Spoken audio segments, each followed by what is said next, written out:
But what I want to show you is music is certainly not neutral. And we're also going to show you that the devil himself actually uses music. So if the devil is using music, we have to be able to distinguish which is something that's of God and which is something that's not of God. But first of all, I want to say this. I don't think I'm going to cover this ground in a whole lot of detail, because I think we can, you guys are very capable of going and looking up the verses. But let me name you some instruments. I'm going to give you some references, and then I'm going to name you the instruments that are in those references. I think that's the best way to handle it, because the fact that certain instruments are in the Bible does not determine whether they're good or bad. This instrument is sitting here all morning. I haven't done anything with it, and it hasn't done any evil. But I can pick that instrument up and do evil with it, or I can do good with it, right? So it's not the instrument itself that is necessarily a problem. And but just for reference, Psalms 81 verse 2. This is just a few lists. Guys, there's music or instruments listed all through the scriptures. Oh, yeah. Exodus chapter 15 verse 20. I'll give you the instruments here in just a minute. 1 Chronicles 15:28. 15:28. 1 Kings chapter 1 verse 39 through 40. 39 through 40. Job chapter number 21 verse 12. 21 verse 12. Although it's associated with false worship, I want to show you that Daniel chapter number 3 has a list of instruments associated with false instruments, false worship. But in that false worship, some of the same instruments that are there are in instruments that are worshiping God. So I want to show you the instrument is not the issue. The flute, the sackbut, the psaltery, the dulcimer. He gives a whole list of instruments there. But let me give you what I just gave you. Let me tell you the instruments that you're going to find in there. You're going to find a timbrel, which is a small drum or tambourine-like drum, a timbrel. A harp, the psaltery, which is also listed in Daniel 3 in false worship. Psaltery. It's like a lute or a guitar. It's a stringed instrument. You've probably seen them. They kind of got a gourd-shaped back, and they're small, kind of like this, but a gourd-shaped back. You've probably seen some of them that are like that. There's 10 string instruments that are mentioned in the list that I've given you. I don't think a psaltery is necessarily a certain type of or a certain number of strings. It's a general group of instruments that are stringed. Okay. Cornet. Trumpet. The cornet is a type of trumpet. Did you know that? It's a smaller type of trumpet. It's not a clarinet. It's a cornet. Cymbals. Organs are mentioned. Pipes are mentioned. So you have anything from percussion to brass. Brass is mentioned. Trumpets are mentioned. Cornets are mentioned. They're all brass instruments. You have woodwind instruments. You got flutes mentioned. So every class of instrument is mentioned right here and associated with true worship. Percussion, all of it. Okay?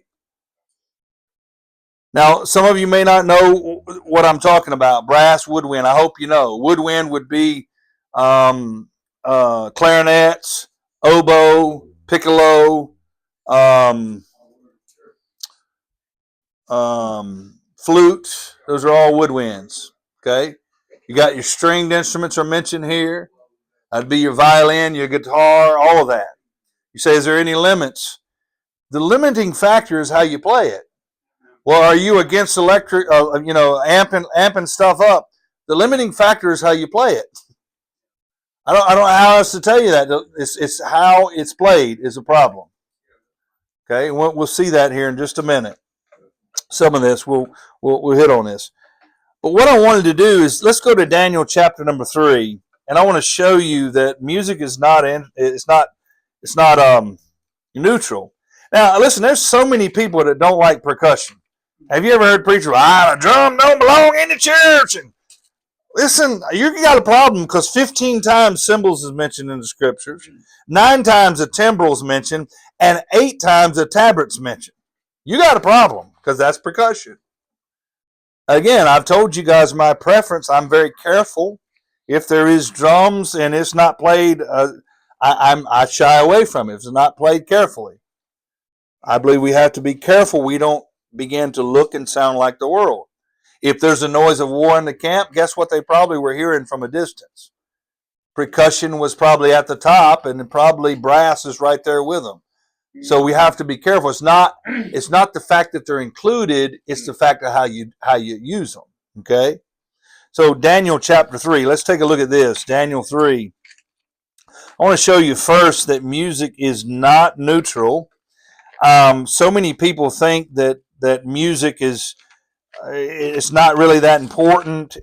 But notice in Daniel chapter number 3, they are not even making any sounds yet. Or any words yet. They're just saying, is Daniel in my Bible? Daniel 3. Okay. All right. It's in this Bible. This Bible is like the pages are sticking together because it's new and it's hard to get it to turn. But I want you to notice verse number 5. Look, associated with worshiping idols, I want you to see that idol worship has a music about it too. But it's how there has to be a distinction in it because God makes a distinction in the Bible. At what time, verse 5, you hear the sound of the cornet, the flute. Cornet's used in good music. We saw this in reference in 1 Chronicles chapter number 15. The flute is actually used in a good light. Other places. A harp. We know David played a harp. So it's not necessarily the instrument. Notice the sackbut, the psaltery, the dulcimer, all kinds of music. You fall down and worship. Notice he didn't say anything about singing here. He's just listening to the instruments. He's saying when you hear the sound of all of these, you're going to fall down and worship. Notice it's not neutral. If they're falling down to a particular music and worshiping, you can't say it's neutral. It's associated with worship. Whosoever falls not down to worship the same hour shall be cast in the midst of a burning fiery furnace. Let's go to Job chapter 21. Job 21. I want to show you, and best I can from the scriptures, that music is not neutral. Now, by the time we're done with this, I'm going to tell you, I got to warn about a movement. This will combine with, hopefully Bambi will be back by then, and we can combine one of her questions, one of her thoughts. She asked me about this Word of Faith movement, and this basically speaking it into existence, which a lot of churches are doing.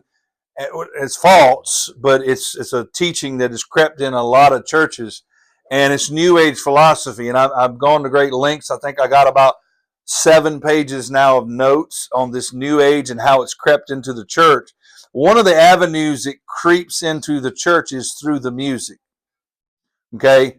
In the weeks to come, I encourage everybody here to watch some documentaries that expose the false doctrine in Bethel and their music, the church Bethel, and it will be infiltrated in their music.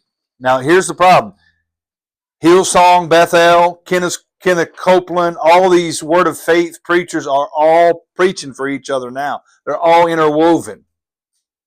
I'm talking about have whole schools dedicated to you learning how to heal somebody and the supernatural. They have a Bethel School of Supernatural. You can look it up. If you read their statement of faith and listen to some of the testimonies you're going to hear from these people, let me tell you what I hear every time. I felt. Can I say something to you? Sometimes it don't matter how you feel. It's what the Bible says. Right. We feel all kind of ways. Oh, I just felt the presence of God. But was it according to His Word? Because it may have been a false spirit. Yeah, right. Right? Listen, I'm with Nate. If you got power to heal, go down to the children's hospital. Man, stop all this foolishness. This is what they do. They do this thing called treasure seeking. It's weird. I looked at some of their doctrine. Brother, when some of this stuff first come out, I had an eerie feeling about it, but I went ahead and I actually sang some of the music when it first came out. And then I started going, wait a minute, I need to check these people out. There's something wrong here. Something's not right here. And then I started realizing it's their doctrine I have a problem. They have this doctrine where if you go, I can't remember the precise name for it. If you go and lay on the grave of somebody who's passed, you'll be imparted the wisdom and the spirit of that person, of that grave you're laying on.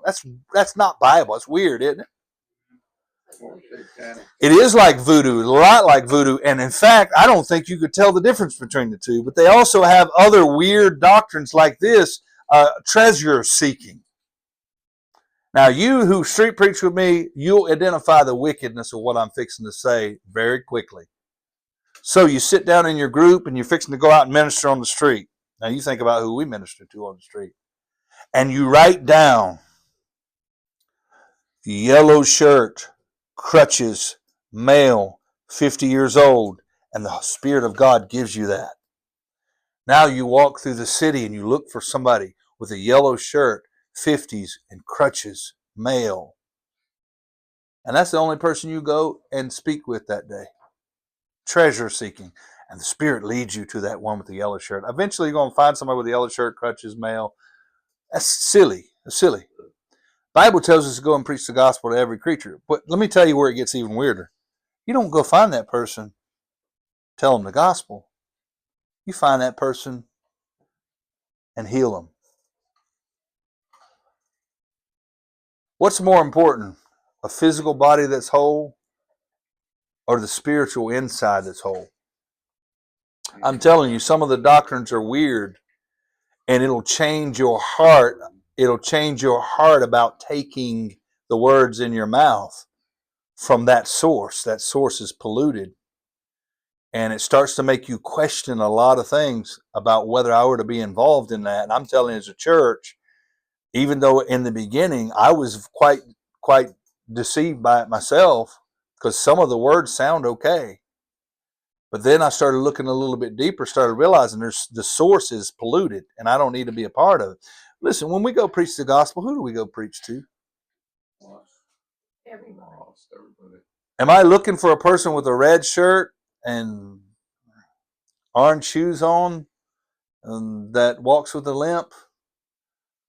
Brethren, our command is to go and preach the gospel to every creature. Can't you see the silliness of sitting down? And the emphasis is on the physical being being healed, not the spiritual being. Brethren, we can walk with a limp all of our lives. We can have a bad shoulder like this preacher does all of our lives and still be whole on the inside. Brethren, the key to happiness is not this shoulder being healed. This shoulder is going to be healed one day. I ain't worried about that. The key to happiness to this preacher is the inside of me has been made whole. That's what I want for other people. If you can't see, the source of music is a big problem. We're going to go through that a little bit. We're going to hit that. But what I encourage you guys to jump ahead, start looking at some of the doctrines of Bethel, Hillsong. Now, I'm going to say this. There are some writers that write, and these people have stolen their writings, that I don't think their writings are wrong, because they're not the source of pollution. The source of pollution is Hillsong and Bethel. It is not Bible. It's not biblically sound. You're going to see that once you start looking into some of the weird things they do. And just the school of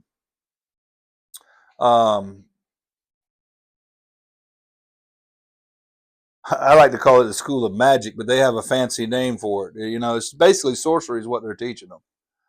But you had people on there, and the one common thing I heard over and over is every single testimony, I don't know of a single one that didn't say, I felt.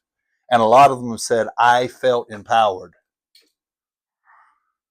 See, because what they really believe, without telling you this up front, because it would scare a lot of people away, is that when you're born again, you can do anything God can do.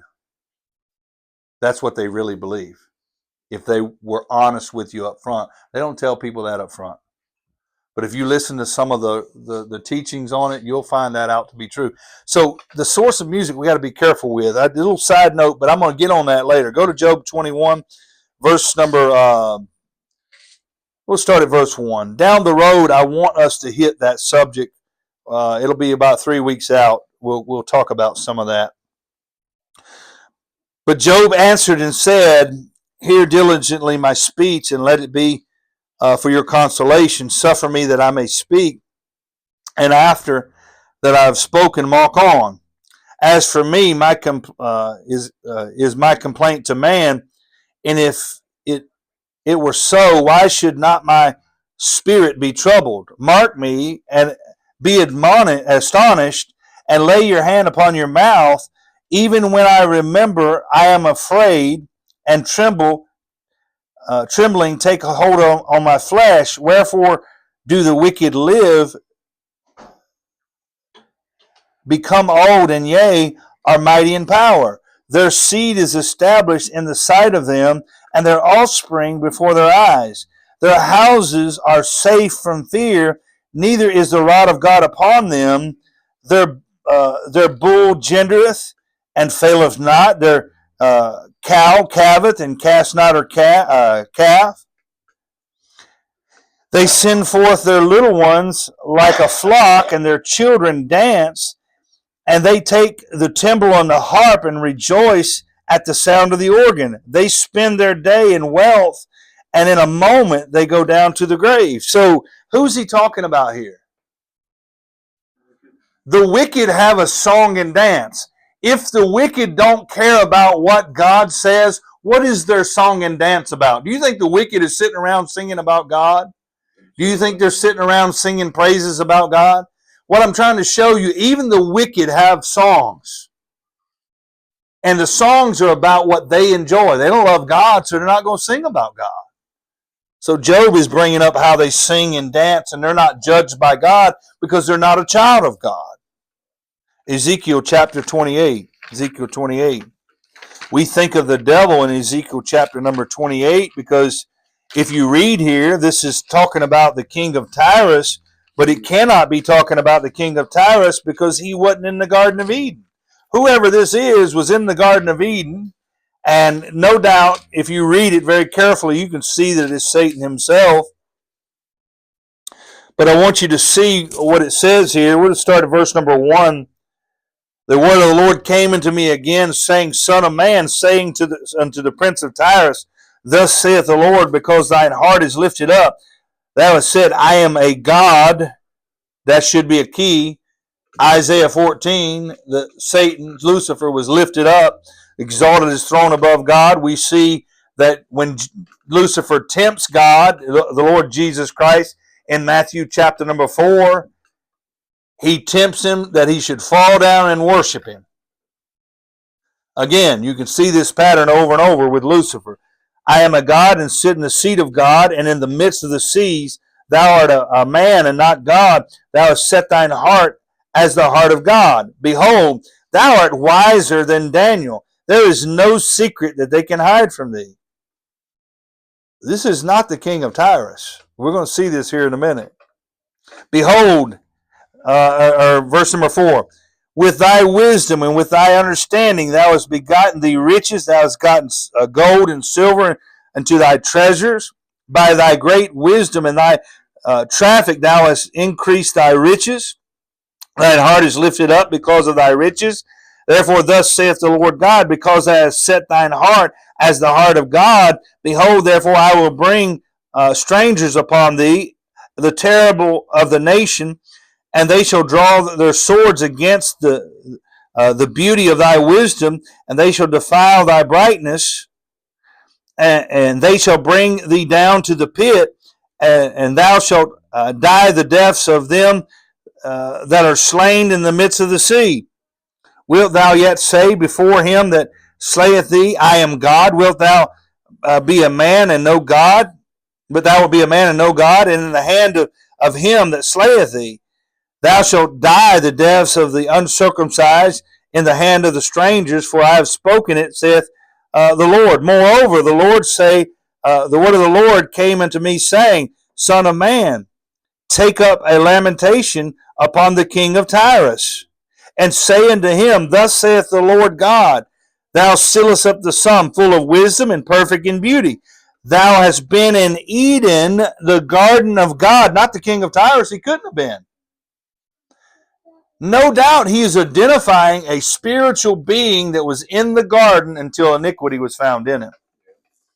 Every precious stone was thy covering, and the sardis, and the topaz, and the diamond, and the beryl, and the onyx, and the jasper, and the sapphire, and the emerald, and the carbuncle, and the gold, the workmanship of thy tabrets. Notice there's tabrets. We know what tabrets are.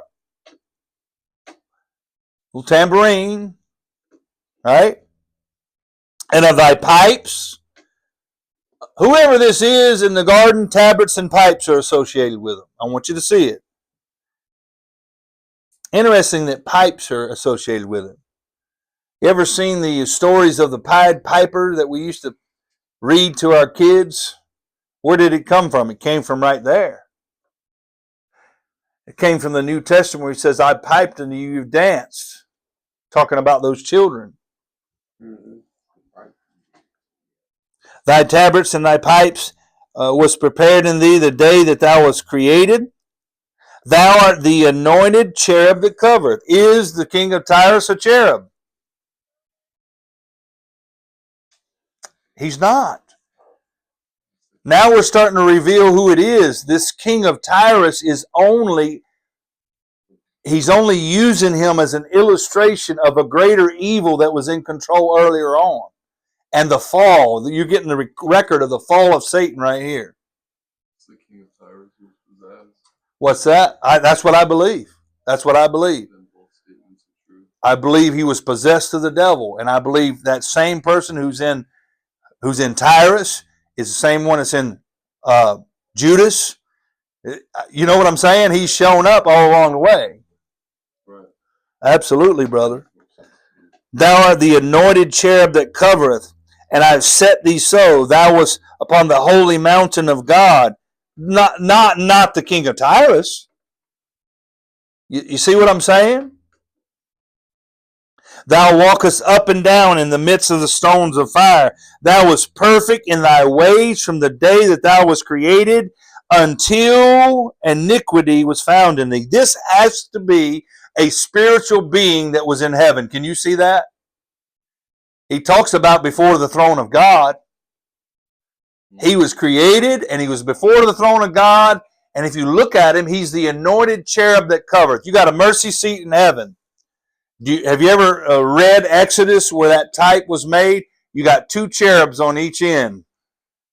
And those cherubs arched over that. They're the anointed cherubs.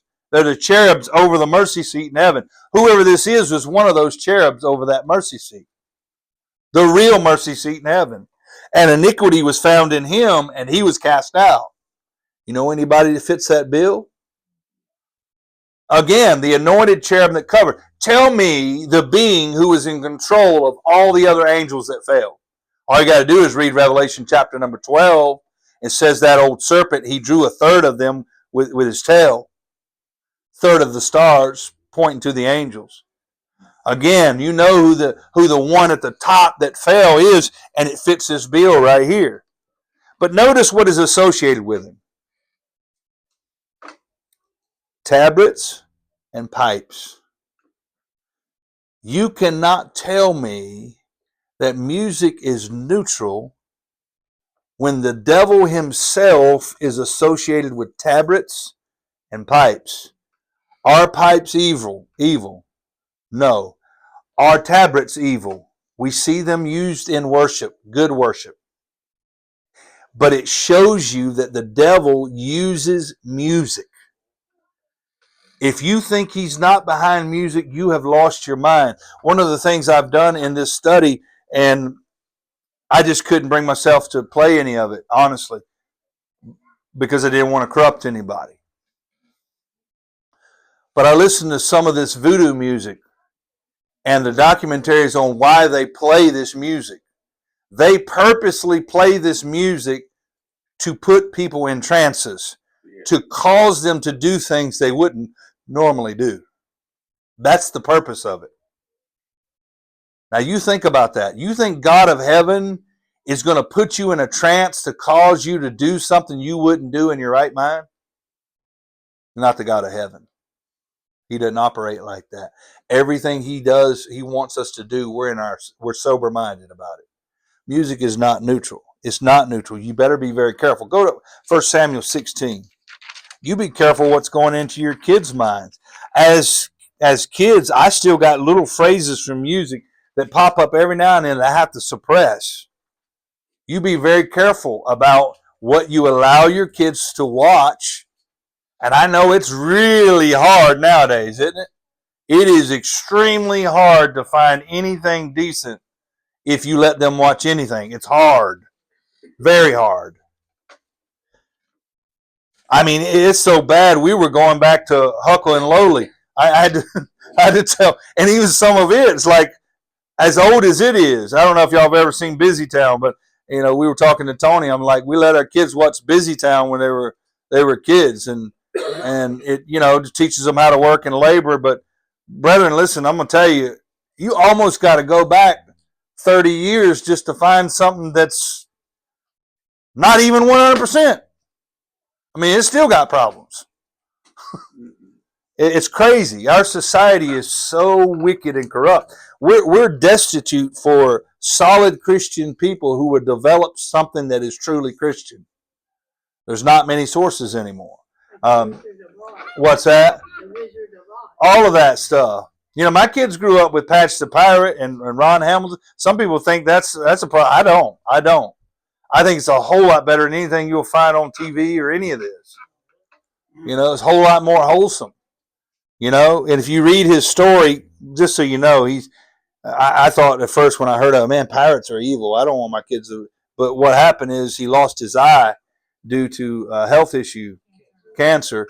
And so he had to start wearing a patch over his eye. So the kids at church started calling him Patch the Pirate. And that's where the name came from.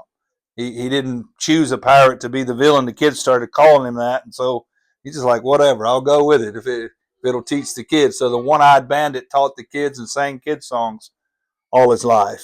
What a blessing. We need some folks to be raised up to give us something fresh, but also right for kids. Let's go to 1 Samuel 16. Probably one of the strongest verses that teach us that music is not neutral. Go to 1 Samuel chapter number 16. We'll start at verse number 19. We know verse 16, an evil spirit from the Lord is upon Saul. Saul is rejected from being the king because he wouldn't listen to God. Look at verse number 19. He says, wherefore Saul sent messengers unto Jesse and said, send me David, thy son, which is is with the sheep. And Jesse took of the asses laden with bread and a bottle of wine and a kid, and sent them by David his son unto Saul.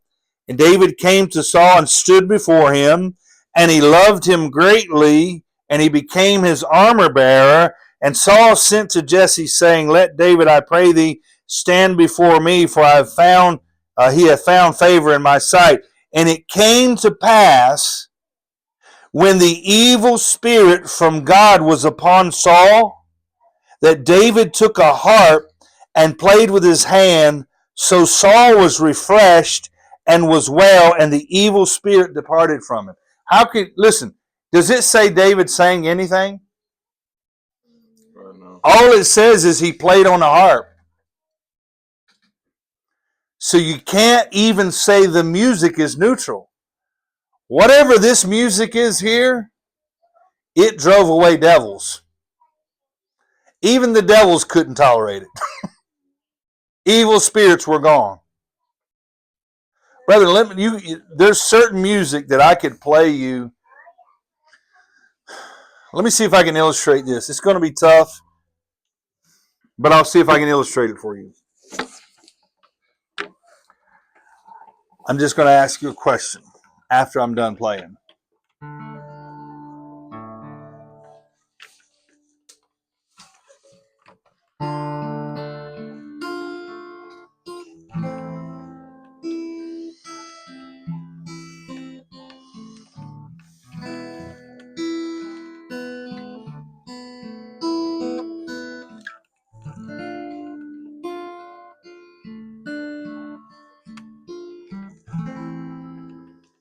How do you feel? You feel happy? Or is it sadder? Sadder. Relaxing. D minor? A minor? Hear the sound of a minor? A minor has a tendency to either relax you, and some people it will make them sad. Sad. Your serious, somber songs in the hymn book are written in a minor key. Isn't that something? Your lively songs are written in a major. Down at the cross where my sin, cleansing from sin, I find. That's a minor key. That's uplifting. It's bright. It's exciting. Multiple things. That's a major. It's a major key. It's not a minor key. Your minor keys are sad, somber music. You cannot tell me that you don't feel different when you sing certain songs. The music is not neutral. It's not neutral. The music controls your mood and your mindset. So you learn to play some music, you'll start seeing that. Okay, listen, actually the pace of the music can control your mindset. Slower, kind of a minor sound, even an upper. Let me show you this.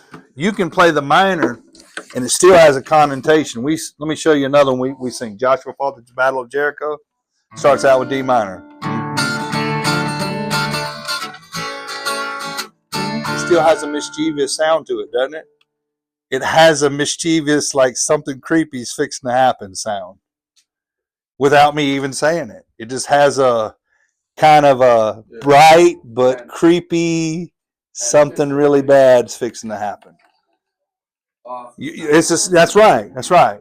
So what I'm trying to show you is music does have power. I don't even have to sing any words, and it has power. The music itself. So what I'm trying to show you guys is this: we have to be very careful. Music is not neutral.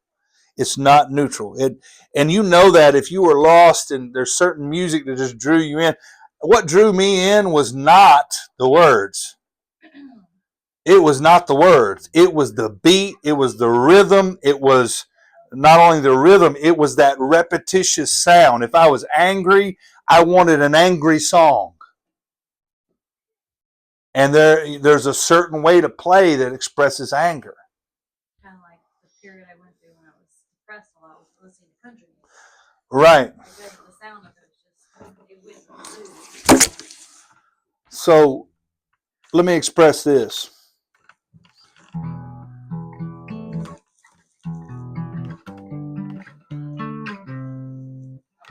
Does that sound familiar?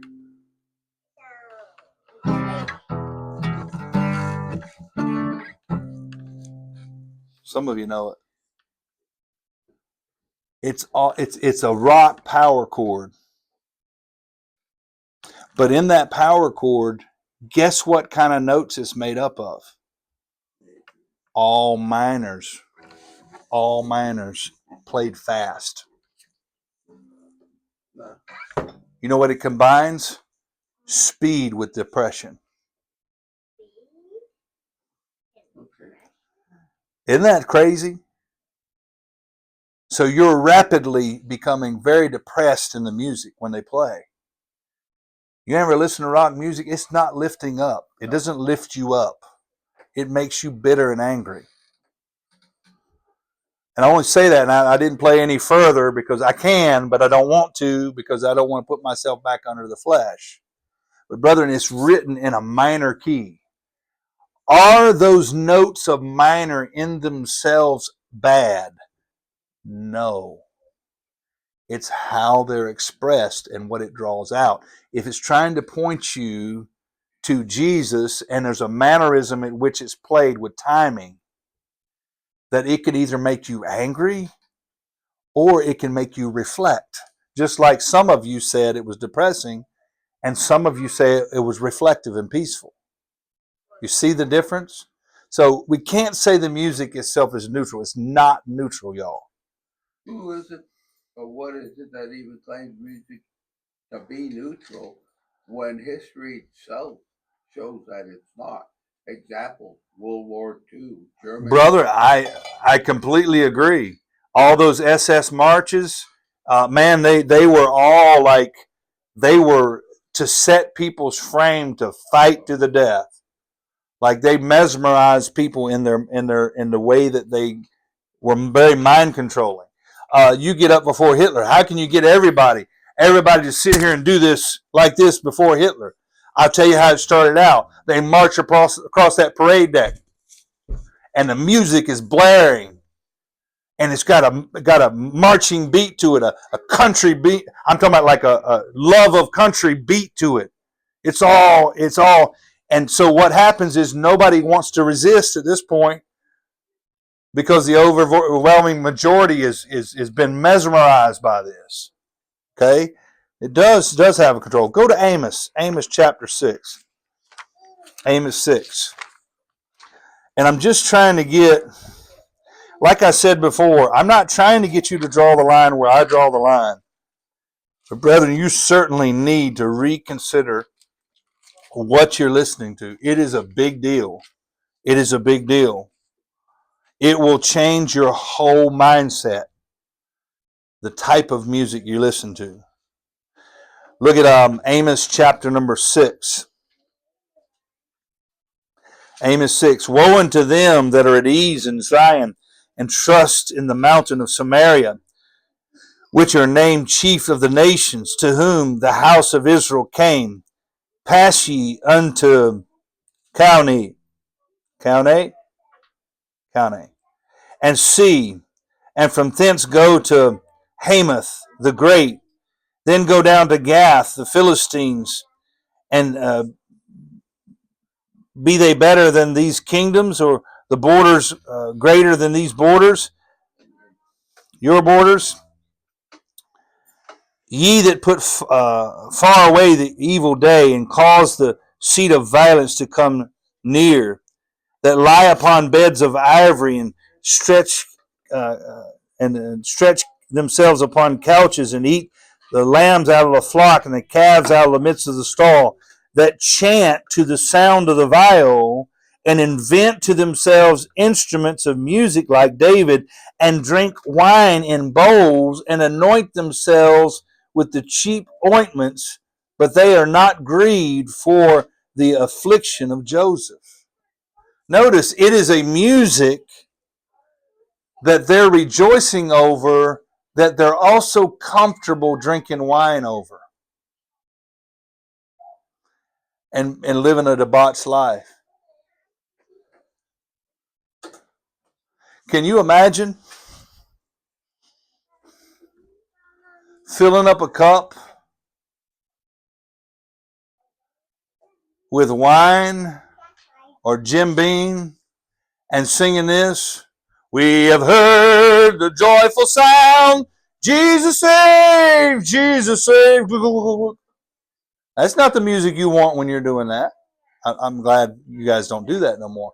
That's not the music they listen to in bars. There is a distinction, but these people are using it to promote their debauched life. And I'm telling you, we have to be very careful. Go to Isaiah 5. Isaiah 5. Isaiah 5. I'll be honest with you, I'm not near as picky as some of my brethren is about this, because I know the lines are kind of blurred. There's some of my brethren who think drums don't even belong in the church. There's some of my brethren who don't like this instrument. You want me to show you why they don't like this instrument?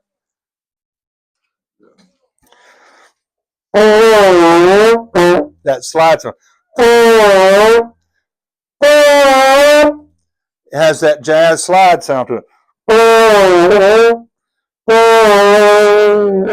I can't even do it.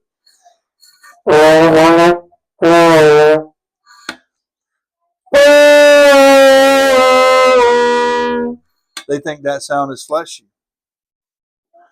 And so they say the trombone is only used for jazz, and that's why it was invented, and it's horrible. But yet you guys have heard me play some spiritual music on it and play it right. Brethren, I'm telling you, it is how it's played that is a problem. Look at Isaiah chapter number 5, verse number 11. Woe unto them that rise up early in the morning, that they may drink strong drink, that continue all night till wine inflame them. Oh, I wonder what they're going to listen to. The harp. Guess who played the harp? David played the harp, didn't he? I'm in Isaiah 5, verse number 11 and 12. They drink strong drink, continue until night, till wine inflame them, and the harp and the viol and the tabret and the pipe and wine. It's weird. That's not an instrument. Why is that in there? Are in their feast. But they regard not the work of the Lord, neither consider the operation of his hands. Brethren, you cannot tell me that this world does not incorporate music into their foul lifestyle. And let me tell you about the music. The music itself drives looseness. You say, not so, preacher. Tell me what those people were doing at the foot of the mountain when Moses came down in Exodus chapter number 32. You tell me what they were doing. He said, it sounds like the noise of war in the camp.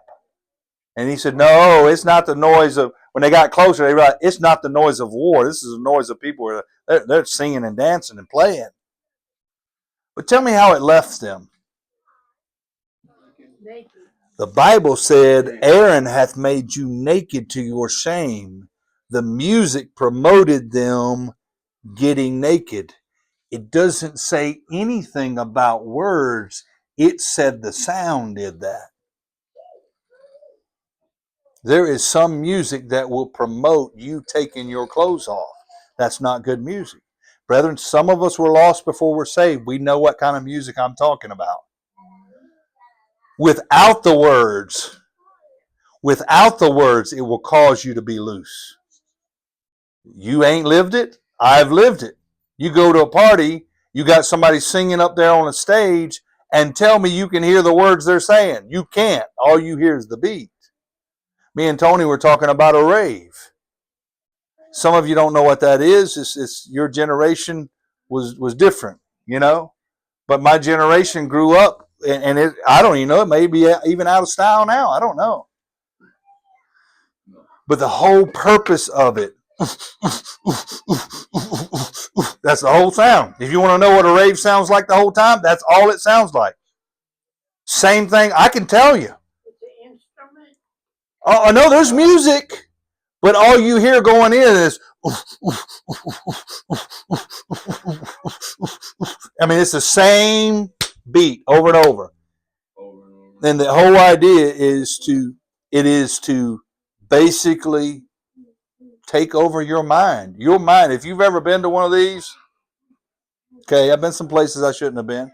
You don't even have to be. But if you've ever been to one of these, before I ever had the first drug going in the door, my mind was gone. Just by the music. So don't tell me music is neutral. It's not neutral. It is not neutral. It's not. Brethren, it has an effect on us. Job 30. Job 30. You should be on the road and have someone next to you with that mess. I know. Now, I'm going to tell you, since I've been saved, I haven't listened to the music I used to listen to, and it sounds horrible to me now. My spirit is appalled at the music I used to listen to. Like it just, as soon as I hear it, it's like, ugh.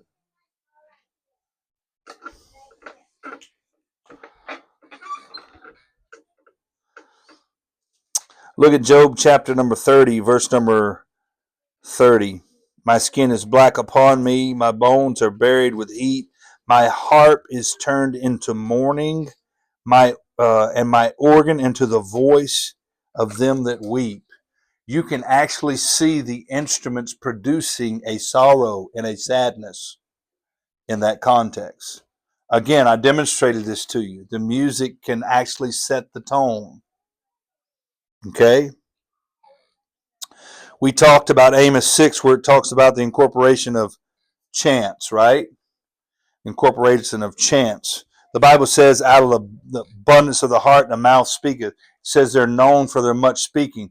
A lot of songs, we should avoid chants in our song, okay? Because that's associated with the foul life, right? You ever go to any of these big outdoor events? Anybody ever, when they were lost, went to these big outdoor events? They had Woodstock. That wasn't my generation, but we had generations where we went to these big outdoor events where they would play music and all this other stuff, and the crowd starts saying something in response to the singer. And you know what they say?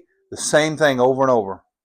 And they'll do that. A good illustration of that would be, I know some of you are going to think I'm crazy, but I used to be a Grateful Dead fan. I was a Deadhead. Love the Grateful Dead. And you'd go to some of their concerts and they would say the same things over and over. Just repeat the same things over and over. You'd hear the music just boom, over, over, over, over, over. And it's almost like it mesmerized the entire crowd. They were in a different world, man. Different world. Brethren, we have to be careful in our music that we don't use vain repetition. There's nothing wrong with repetition, brethren. We have to be careful we don't use vain repetition.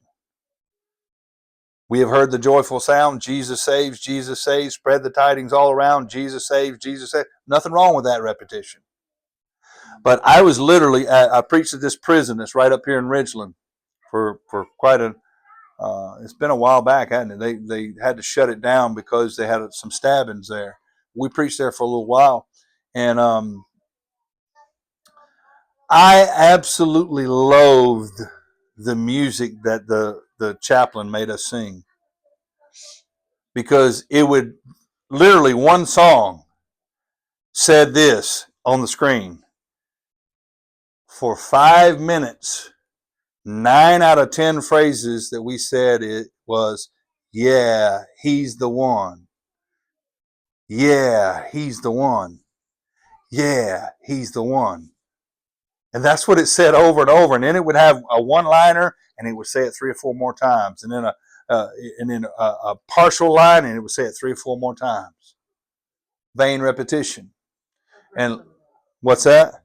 I've heard some of that on one of the Christian music radio stations I found. Hillsong is very notorious for doing it. In fact, who is the object of our singing? If you listen to some of these musicians, Jesus is not the object. They are. I'm on stage. Look at me. I'm the one that's important. And God should be honored to have me. That's nowhere in the Bible. You should count it a blessing that you're not in hell. Really, that's the reality. So I just wanted to cover that section of it. Next week, what we're going to do is start talking about the doctrine a little bit, how that our music has to have doctrine in it. You know what? Read through the book of Psalms this year as you're reading through it, and maybe next year if you already read through it this year. Read through it and look at the extent of doctrine that's in the book of Psalm. You know, Psalm does repeat itself some, right? Like the word praise you the Lord, it may repeat itself, that phrase, over and over. But then it gives a whole bunch of meat, and then it says praise you the Lord. And then it gives a whole bunch of meat and says praise you the Lord. And then it gives a whole bunch of meat, and then it says praise you the Lord. That's the way our songs should be. If we're going to have repetition, we have to give a bunch of doctrine and then the repetition. Doctrine and then the repetition. You don't just keep repeating over and over. A good pattern is the book of Psalms, if you want to take that and look at it. But we'll continue. Any questions up to this point?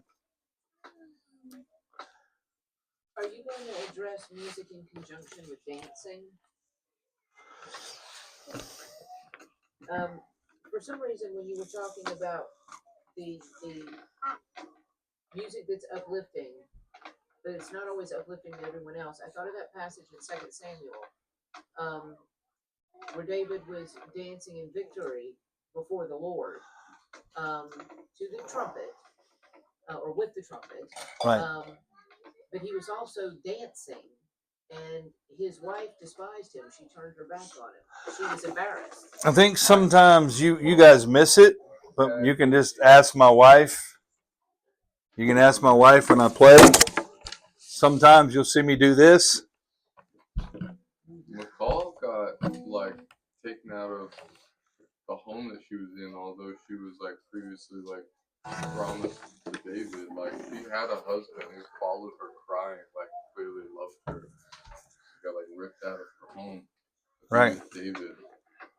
So it makes sense to me that however it happened, like she saw him coming in with the Ark of God and she hated him. Right. She despised him. Let me ask everybody here to address, I know where she's going at with this, and so let's just say this. Let's just phrase it this way, Karen. Is it wrong to dance for the glory of God? That's kind of what you're really alluding to. Is dancing sinful in itself? I know preachers that say yes, but yet I have illustrations in the Bible where people dance before the Lord. Mhm. I gave you guys the illustration. Them old Irish hymns, me and my family, I don't think there was anything sinful about it. But we wasn't dirty dancing. There's a whole mite difference the way this world dances and what you're reading in the scriptures, David dancing before the Lord.